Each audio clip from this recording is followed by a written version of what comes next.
Hey guys, welcome back to the Pennies and Pounds podcast with your host Kia. And this is the podcast where we aim to dispel your myths, simplify difficult financial jargon, and rectify your own personal problems. Happy Monday, back with another episode, the second episode of 2023. And boy, do I have a good one for you. So we always talk about home ownership, right? It's a big topic in the UK. Everyone wants to become homeowners. Everyone wants to have their own property.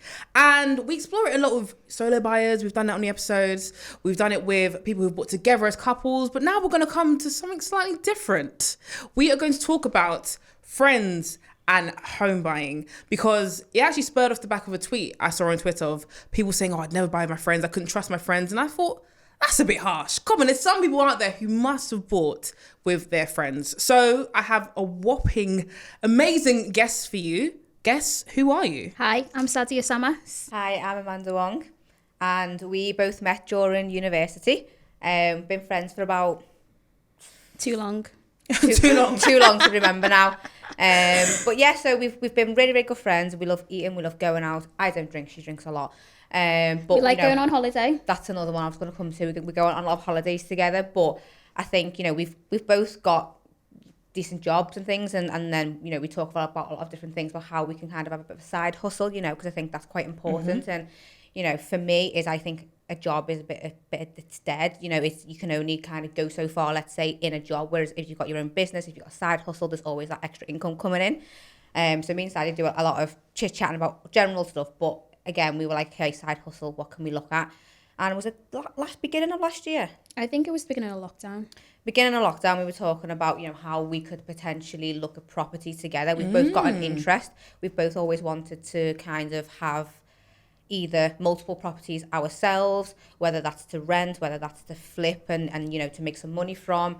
But we've had that discussion, but we didn't really know how to go about it. But obviously, with a few years of work, and we've managed to save a little bit of money. So we started looking at properties Together? We're going to leave it there because we're going to come on to that in a second, right? So you two have been friends for a very long time. Very long time. I think we started uni. Well, I started uni in 2014. Yeah, I started in 2013. But we met in first year because I did a foundation year beforehand. Nice. So how did you guys meet? Because I have friends at university and I'm not sure that when I met them, I say, right, property, you and I were going to do this. So how did you guys meet? How did you build up the friendship to get to where we are today? You were on holiday when we first started uni. Probably. Yeah. Probably. I think I remember this holiday more. She went to Paris. I've always wanted to go to Paris. Still haven't been yet. You were in Paris, weren't you? To see Beyonce. Oh, yeah, it was September. Very cool. It was when Beyonce and Jay-Z done their On the Run tour. Yeah. And I went to their closing show in Paris. Wow. It was phenomenal. It was Must amazing. be incredible. Yeah, but I feel like the first time I met Sadia was, we were sat in lectures, and I usually have a face like a smacked ass. I'm quite straight-faced. And I think you come and sat next to me.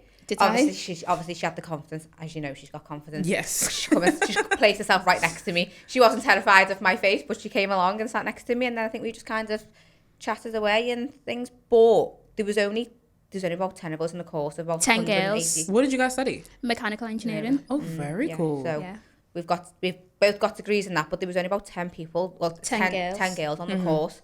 So I think naturally the girls did try and stay together and kind of form a bit of a group together. But obviously, as time goes on, you make different friends and so on and so forth. But yeah, we met in uni and day one, and here we are still. I know. That is amazing. Yeah. That is very much incredible. So talk to me individually. So what do you both do day to day? Because in your intro, there's a lot of things that you guys are up to. So let's break it down. What are you both up to? So I stuck out with engineering, so I'm a mechanical design engineer. I work in the nuclear industry.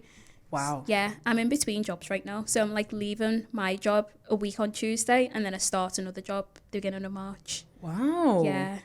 I need to progress. I need the coins, you know I what I am mean? with you on that. Yeah, we've got to progress, get more coins out there. Yeah, and if they're paying me more, of course I'm going to them.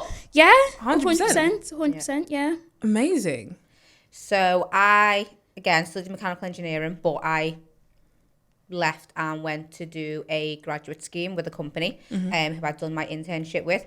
So I stayed with them, but I was doing a role, it wasn't necessarily an engineering role, it was more of like operations, supply chain, quality, procurement, that kind of role, which I found that I actually much prefer. Like, I don't really enjoy the research and design team, which was mainly the R&D side. So I worked a lot with people, but I'm now a project manager for an aviation company, which I really, really enjoy, because it allows me to put my fingers in all different pies, which I like, and it helps me to kind of network with different different functions within the business, and I like to talk to people. So for me, that was ideal. So I've gone down a slightly different route to Sadia, but obviously my mechanical engineering background, but yeah, project manager now. Amazing. So property now. You guys have bought your house together, but let's take it from the first step. So when you both decided that you wanted to purchase a house, and together at that, when was that?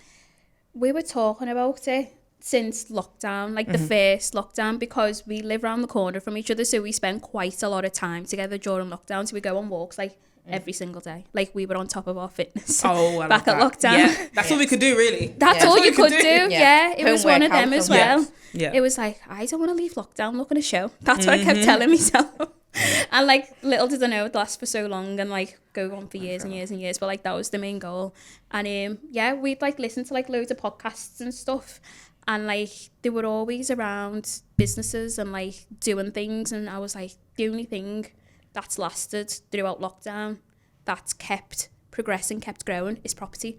Because the stamp duty was gone, wasn't it? Scrapped for a bit, and everyone was moving left, right and centre, and people were paying for stuff in the houses. Like, the first thing that like people did was a home improvement. And it was like, right, that's clearly like a sign, isn't it? Like, you know, property is where the money's at, because when everything else has gone to shit, that is still going on the up and up. But even as well, like when we talk to like older people that bought the houses, you know, several years ago, and they say, oh well, we bought our house for £40,000 and it's now worth 250. And it's like, even with the recession that happened, you know, in 2008 and whatever's happened before that, it's property still, it just goes up in value. And I think, and someone made a very good point to me as well recently, where, you know, he's into property as well, and he's got quite a few properties, but he said to me, he was like, Amanda, you know, there's always like, you know, ups and downs, there's always peaks and troughs, but he's like, but where the troughs are, you never end up at the same trough. It's always slightly higher than the last trough. So it's like, imagine what your peak is like. So it's constantly a progression, and it's escalating upwards. And I think it is right, because people who bought, you know, properties years ago. That's a good bit of advice. That was a good bit of advice. I was there like in my head clicking. I was yeah, it is true. I'm going to keep that. You're going to keep that nugget there. Little nugget, So when he told me that, I was like, do you know what? That's a good point. Like, even though, we have, you know, the 2008 recession, you know, okay, property prices might have dropped, but now we are in a recession, you know, but property hasn't dropped, it's gone up. But even when it does drop, it's not going to drop to back where it was 10, 20 years ago. So you're always in that scale of escalation. So I think property is one of the main, and probably, if not, you know, one of those businesses that doesn't go backwards, it's always going forwards. Yeah. You know, cost of living, everything goes up, nothing ever goes down. You know, we moan that petrol's £2 a litre. Okay, it's gone down a little bit, but it's never going to go back down to what it was. Never. I wish. Honestly, and I wish. People get used to it, don't they? Like, people get used to that way of living, and it becomes the new norm. And I think the way we are now, this is going to become the new norm. You know, electricity bills, gas, everything. It's you know, it's awful, and you know, some people can't afford to pay that. But I do think that we'll have to adapt to it, and it will become the new norm in the future. But again, I think property is just going to keep going up. That's a very smart and wise piece of advice you gave there. It was, yeah. Very wise, and I'm going to keep that nugget myself. So when you guys had made that decision, right, we're going to buy property, we're going to do it together. Where did you buy? What did you buy? And how much were you looking at for deposit? Other part is our mate's mum has also like came into this as well. So our mate bought just before lockdown in 2019. She like had a baby unexpectedly, so they needed a house to move into. So like they bought a house that needed doing up, and they renovated it all themselves. Like anything that they could do themselves, they did. They only paid tradesmen for things that needed to be signed off, basically. And like our mate's mum proper loved that experience. She's like a lecturer in civil and structural, so she has experience in that. Like that's her like bread and butter. So she also wanted to do property too. So like there's that team of 3 of us. Okay, so Yeah. she comes into this mix as well. She does, Nice, yeah. Okay. She's not about social media. Okay, that's fine. But we know in spirit she's here. She is, partly, yeah. okay. I mean, And- she's at the house doing work. Oh, wow, okay, so she's there. As we speak, yeah. Yeah, But she's she- sending but us photos. She's got a lot nice. of knowledge, so that's where she comes into it, is her knowledge. Okay. You know, Yeah. and I think sometimes it's we can do what we can, you know, but again, without the knowledge, you know, it might take you 10 times longer to do something because you don't have that background and that knowledge and that experience. Yes. And she can provide that for us, and that's why we thought we could work as a 3 together in that concept. But going back to deposit.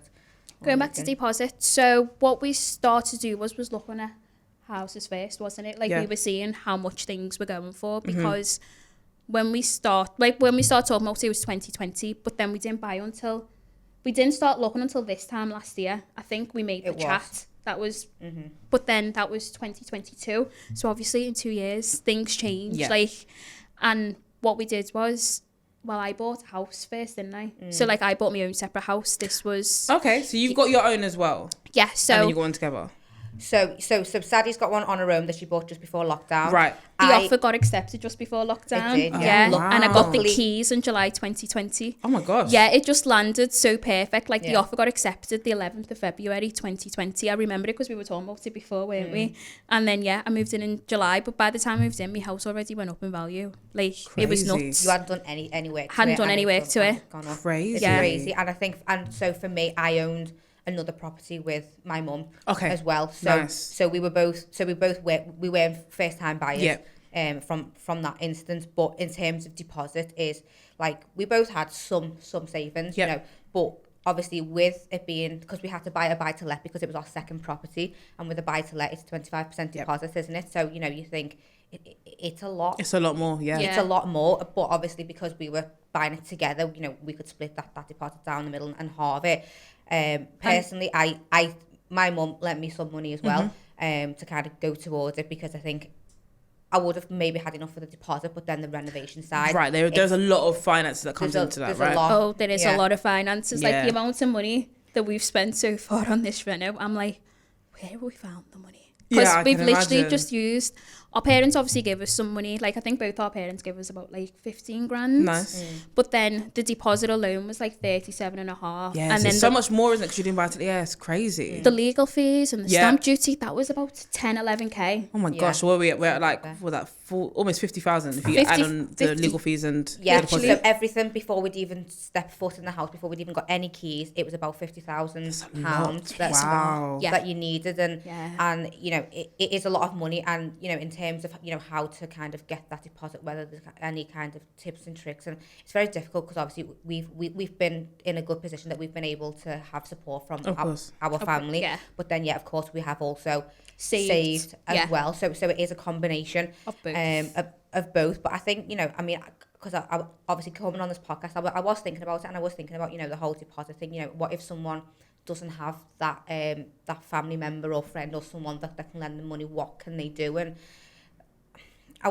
for me, I thought of potentially there could have been an option for someone who's, let's say, a first-time buyer. As a first-time buyer, you only have to put down either 5 or 10% Yeah. deposit, don't you? Yeah. So you could go into that and put down 10% as if it's your residential home, and then instead of paying 25%, because it is a massive difference, but pay 10% on that, and then you could renovate it, and then you could sell it, and therefore you would either pay less stamp duty or no stamp duty depending on the price of the property. Yeah. So I think that could make it a little bit easier to get on the ladder. But I think a lot of people who want their first home, they want to get in it, and they want to live in it, because you know, it's the Yeah. excitement, it's the Yeah, fun, isn't it? of course. And maybe some people it's the freedom which they need, which I can completely understand. But if you can buy a house, flip it, make even, let's say, £10,000 or more, that's £10,000 that you can didn't have. have, and that would just require you to maybe live at home with your family or friends, or you know whatever it is, just to, and then for your next house you would have a deposit for the house, but also you would have extra money to then go on Yeah. to another venture.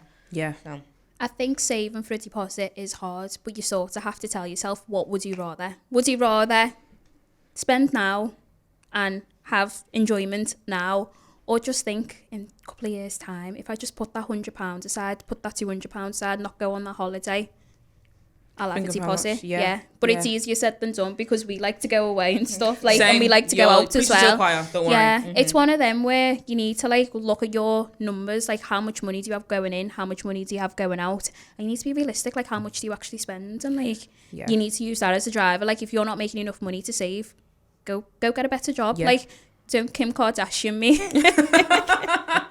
I just heard what I said, but like get up and go to work. I know. No, but like it's true. Like sometimes you can't just sit there and think it's gonna happen. It's not. Like you need to work. Like you need to work hard. Like you need to be realistic. Like if things aren't adding up the way you want them to add up, go and get another job. Do some side hustles as well. Another thing that we did after we got the offer accepted on the house, our mate's mum sells t-shirts and like Manchester Stadium, is it the Etihad? Like, like the different arenas. So do you know if you go to a concert and you have like the stalls Yeah, of course, and that, yeah. she does that as like a little bit on the side as well, just for that extra income. So she got us like, well, she got me a little job working there. So Very like some cool. weekends I was working like Ed Sheeran. I was doing, what's his name? I don't know. He's like a guitarist, I think. I don't know. And he had a brother that he doesn't like. Gallagher. Yeah, There you Liam go. Gallagher. Yeah, I did Liam Gallagher Yeah. and stuff. Like, I didn't want to spend my Saturdays doing that. But, like, I knew a house was on the way. So, like, of course, I got up and drove to Manchester and I worked them 12 hours. Do you know what I mean? Yeah. Like, sometimes it's about, like, just saying yes to things and, like, anything that can get you a bit of money. It might not be A lot. £20 an hour, £100 a day. But if it's 50 quid, it means you didn't spend any money that day and you earned some money. And 9 times out of 10, places pay for like your food and your you can get them fuel as all well. included. Yeah, exactly. Yeah, and for that event as well, they paid for like my fuel, but like they give me a lot more than what I spent. Right, yeah. in So I terms of, made money that mileage. way Yeah, as well. Exactly. So it's a bit like asking round and seeing who has any spare jobs that need doing too. And But I think as well, what's really important is we've both had jobs since the age of 16. Like, so you worked in KFC and Nando's, and you know you've worked in multiple different industries. But then like my mum's got a Chinese takeaway, so I worked in there from the age of 16, 3 days a week. And if it didn't go in, she didn't give me any money. It wasn't like because you're my daughter, I'm just gonna give you some money. No, it was you work and you get paid for those 3 days that you're in. Even if you have one day off, you're not getting paid for that one day. You get your 2 days wages, and that's it. And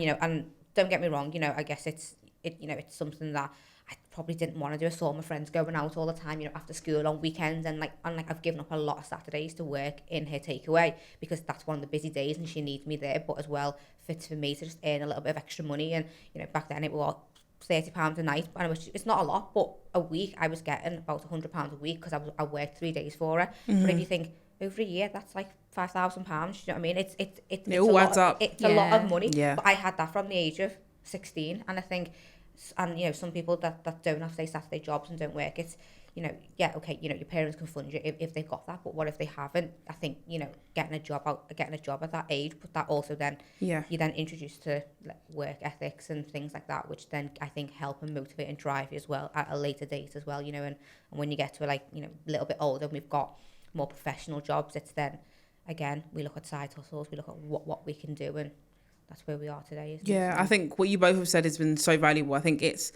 practicing that delayed gratification. It's a lot of people want the now. You know, I can go out now, I can spend now, instead of thinking, okay, cool, this is the goal I want to reach in the next year or 2 years. I'm gonna have to give up some things now. Like I said, give up that holiday, and I love going on holidays like you guys. But it's having to give up that holiday and say, maybe I can do it next year, so I can use that money that I would have spent this year towards the house. And I think there's those kind of things, and especially side hustles. I think a lot of people aren't doing as many side hustles as they could. Like, there's more money that you can earn for giving, like you said, a day of your time when you're younger, you know, 3 days a week, just work and get some extra money that you can put to the side. And I always think when you work a side hustle, that's money that you didn't have before. So you don't need to spend it. You can just put it away, because you're not going to be like, oh my gosh, but I have no money left. You do, because whatever you're earning outside of that, you spend and you use to do what you need to do. You have the extra. Yeah. So I think you guys are giving some very valuable tips there. Let's get on to the journey, your home buying process. So we have had, I think, about 3 or 4 different people come on to this podcast and talk about their journey, and every journey is different. So I want to hear about yours. How was it? The highs, the lows, let's go through that journey. So from the moment you decided, right, we want to buy this house together, you've now got all the deposit up that you need to start the process. Yeah. What that look like for you guys? so we had to pick what part of Liverpool we wanted to buy. So it was like Liverpool split in half, north and south. Well, we see it as a half, north and south. Yeah. So like north is anywhere from West Derby up, and south is like Chilwell down. Yeah, and I think as well there are a lot of places where the south is a bit more affluent and the house prices are a bit more expensive. It's the same in London, isn't it? Yep. It's the south is more Yep. expensive. But you know, obviously, again, we both live in the north of Liverpool.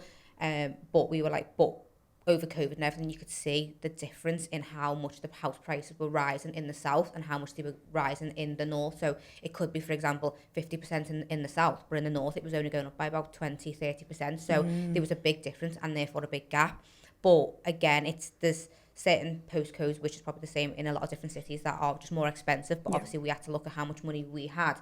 So for about £50,000, what we could get would be in the south of Liverpool, a terraced house, like a normal 3-bed terraced house that you would get.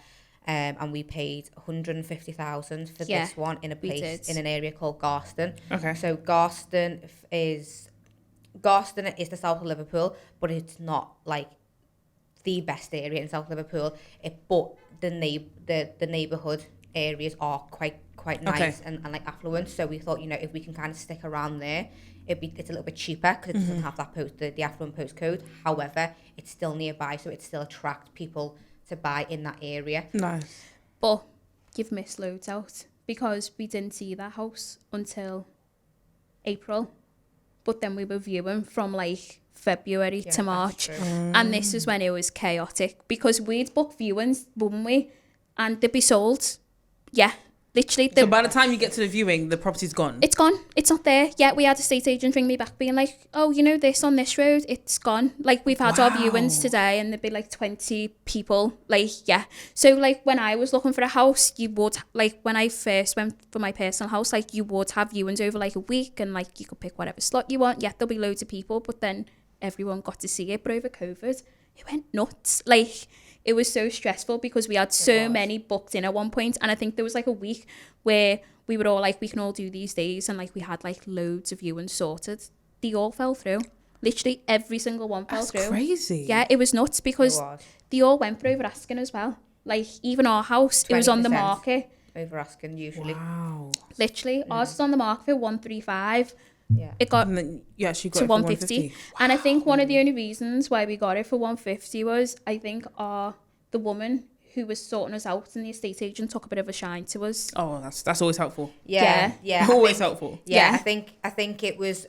I want to say there's probably a little bit of luck there as well because there was. But I remember on the day of the viewing, you didn't come to that viewing, did you? So I was the one sorting out all the viewings, being like, right, Amanda, you can do this day, Claire, you can do that day, so you're going here at this time, be there, be like, I was on it. So I think I work like in the office most of the time, so like when I'm in the office I can't leave. Do you know what I mean? I was working from home, so it was a lot easier for me to kind of play with your time a bit and go to viewings. With like the flexibility. But yeah, it was. I remember I went to view the house with also our friend's mum Claire, who's part of the renovation project, and we went in and surprisingly the house was a lot bigger than what I thought it was going to be. So I was thinking, you know, 3-bed terrace house, yeah, fine, but then there was like a loft space, but it wasn't classed as a bedroom because it didn't meet the regulations for the like the fire side of things. So we were like, right, okay, you know, this is a big space and it's got quite high ceilings as well, and even though it is a terraced house, it's got a yard, but the yard is actually quite a decent size, to be fair. It's not that They bad. say all this, they went to the viewing and took 0 pictures. So I was Unhelpful much. Literally. We'd already decided.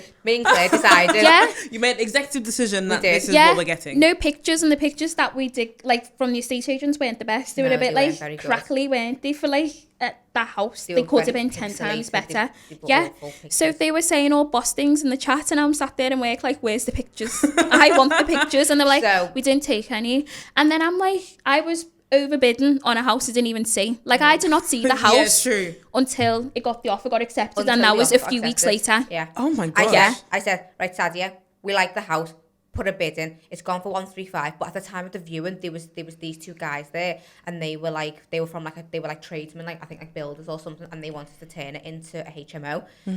So obviously they wanted the front room to be a bedroom so that they could obviously fit as many, you know, people in the house, which I understand, you know, and sometimes that is the way to go with houses like that. But for us, like we want to make it into a family home for people. And I think I've got nothing against, you know, HMOs, you know, it might be something that I'll look into in the future, but I think at the moment there's a lot of families that need homes as well.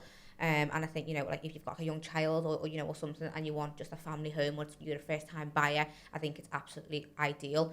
So I said to Sadia, right, we want it, put in an offer, and we went, right, okay, let's just go straight in for 150 and see what. Did we go? No, it was like 1.4 something. Yeah, because we were like, oh yeah, we're gonna go like $5,000 over the asking price. We're gonna look dead good, this, that, and the other. Did we hell look good? I think everybody else did the exact same thing. Everyone because more than that. This house could go for like over 200 easily. Like when it's all done, and we turn it into a 4-bed, it will sell like that. And like I think everybody else knew that, and also the HMO aspect as well. Like that's like the biggest trend now in Liverpool. Everyone's like HMO, and it's like, oh.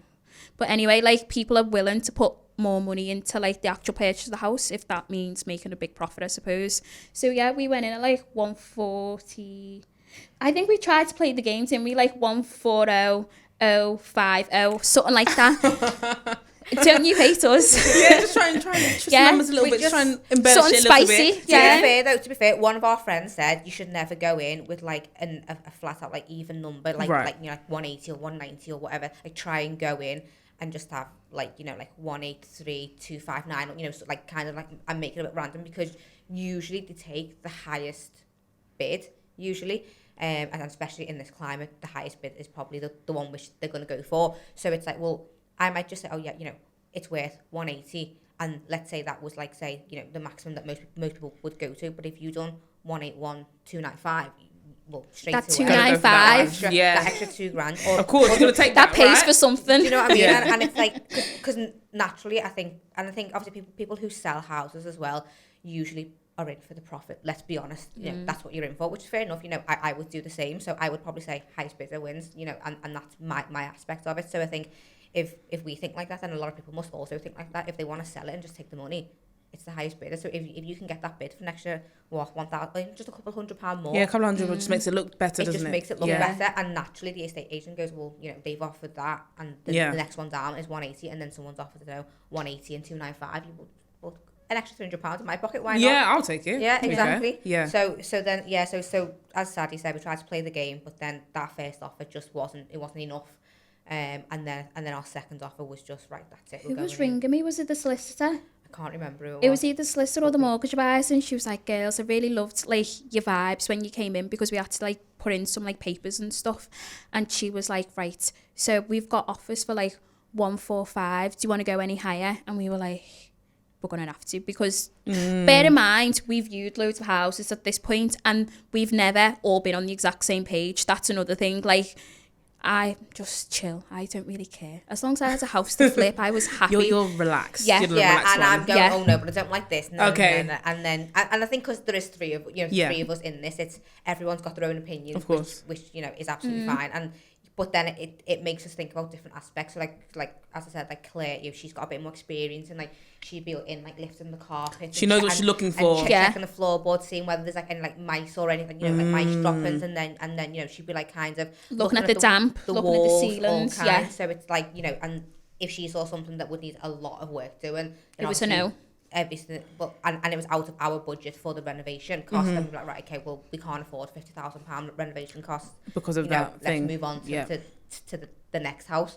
So I think it was because they were both on the same page with this one house. I had to. You had to be. I mean, you couldn't be the opposer on this one. I couldn't say anything. Had no option. Yeah, and you didn't see it anyway, so you just kind of had to go with it. Yeah, exactly. All I did was book that viewing. That's my part in all of this. But it was weird because they kept ringing me, being like, "So, do you want to go higher?" And I'm like, "Well, yeah, I'll keep going higher." So she rang me about 3 or 4 times. I remember this because I was up on site. My site in work is like up north, and I was with my mate, and my mate was like, "Why are you bidding on a house you haven't even seen?" I'm like, "Okay, look." Just I'm trusting the process. Yeah. So you've got to take risks. You have to. Yeah, and it was the very last, like best and final, and it was between putting 149 or 150, and Claire was like putting 150 and £100 or whatever. So we definitely secured, and I was like, you know what? No, let's just go with 150. I'm happy with that. And we were like, that's our absolute max. And we were like, yeah.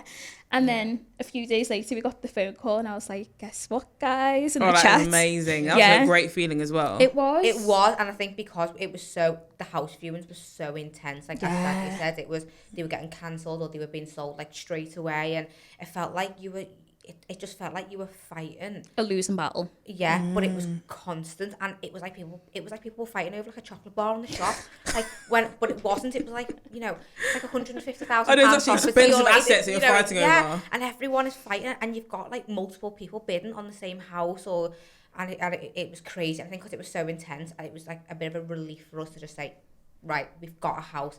Next thing is saving for the reno. What do we need to do? How much money have we got? And you know, and then that kind of process then came into it. But that took a big weight off our shoulders. The minute we found one, okay, at least we've got that sorted now. And now you can move on to the next step.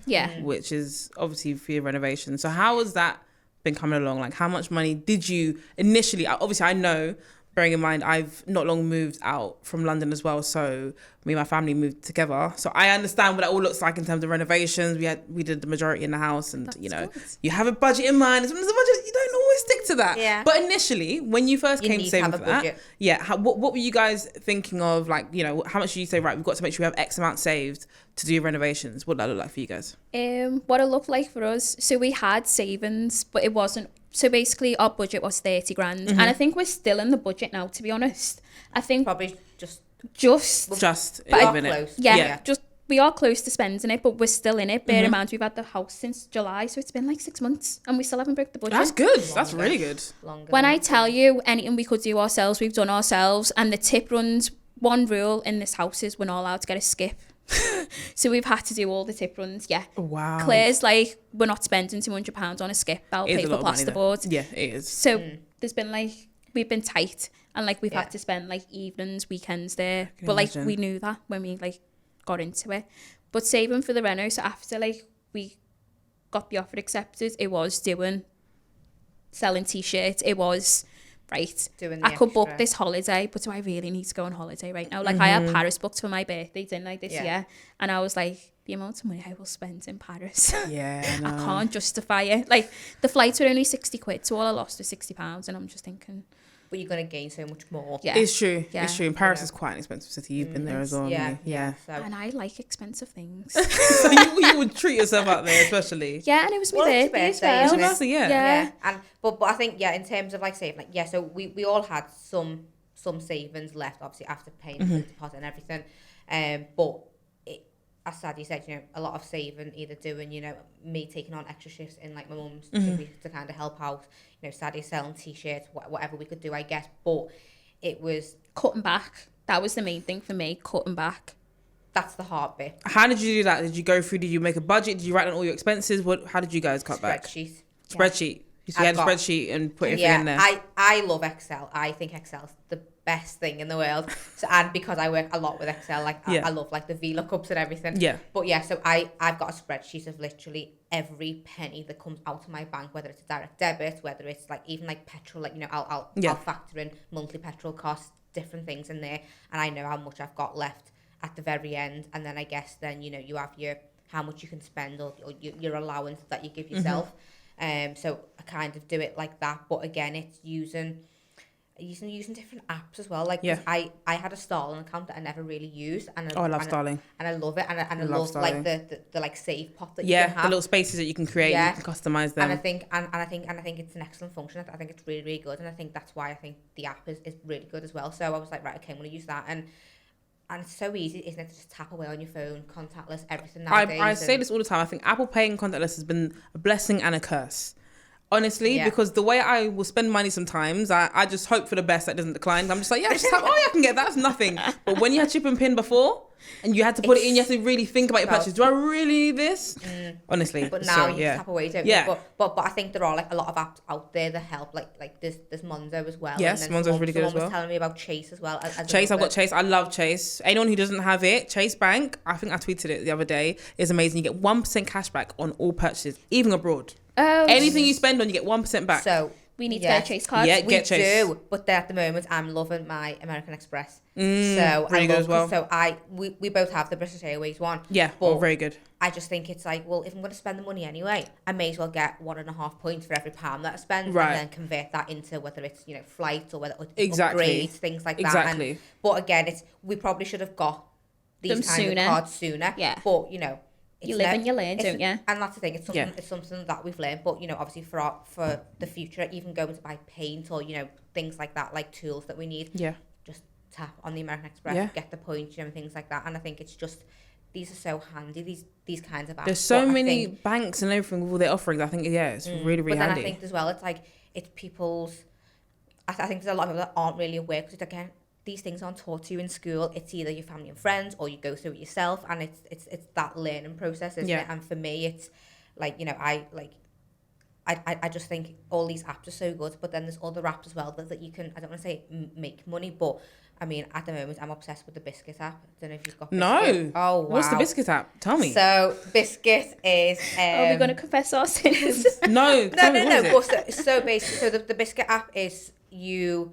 If you've got a dog, you basically I sign think I've heard up. of it. Okay, yes, go on. So basically, like you create an account, and let's say you've got 2 dogs, you sign them up, and you take them out for a walk. And for every time you walk them, different dogs need different amount of time. Someone.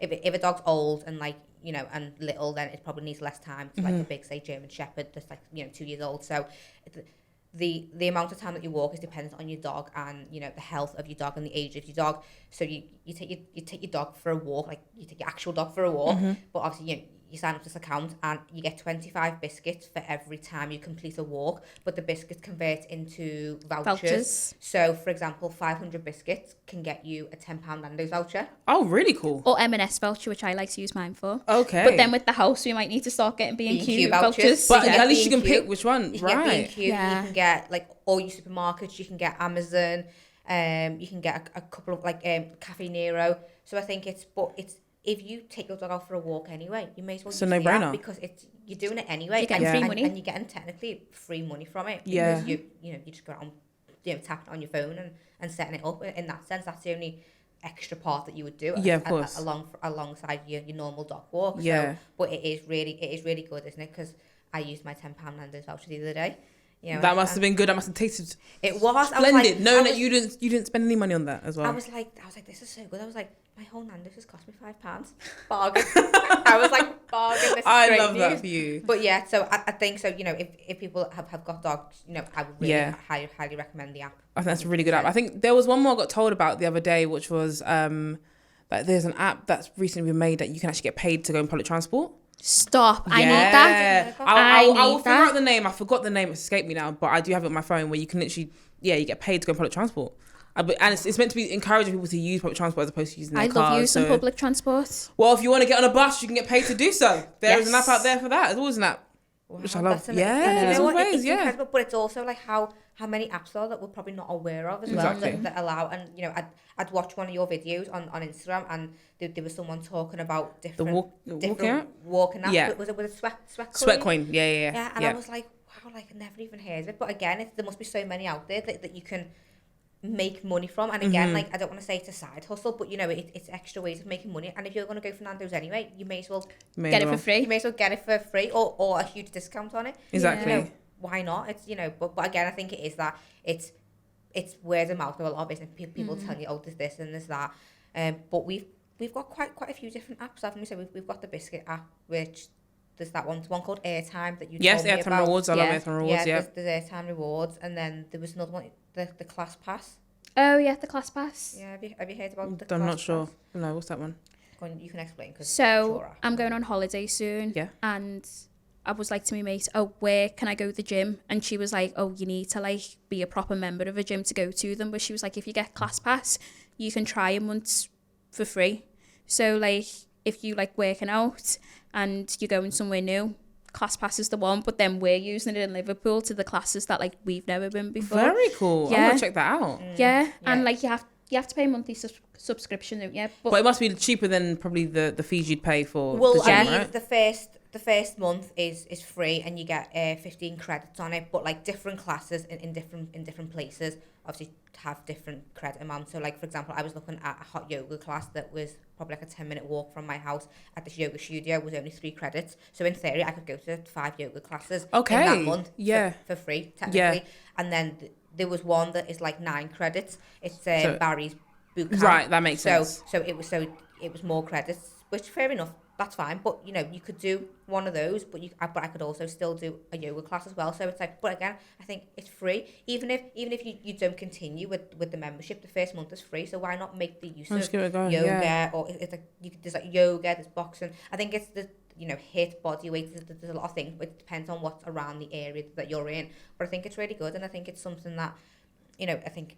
Again, you missed out referring 3 friends and get £300 as well. Yeah, so there's something on there as well where it says that if you refer, at the moment, I think that's like a limited offer, but it's if you refer 3 friends, I will get £300, but those 3 friends have to sign up to the membership after the first month as well. I mean, the membership is £15 to start. That's not too bad. Yeah, that's not too like bad. The lowest. That is the lowest. But I think, well, hang on a minute. If I get £300, I've got to pay for. Let's say Sadia doesn't want to pay for her membership. She's like, well, I'm not paying £15, and I've got 2 other friends.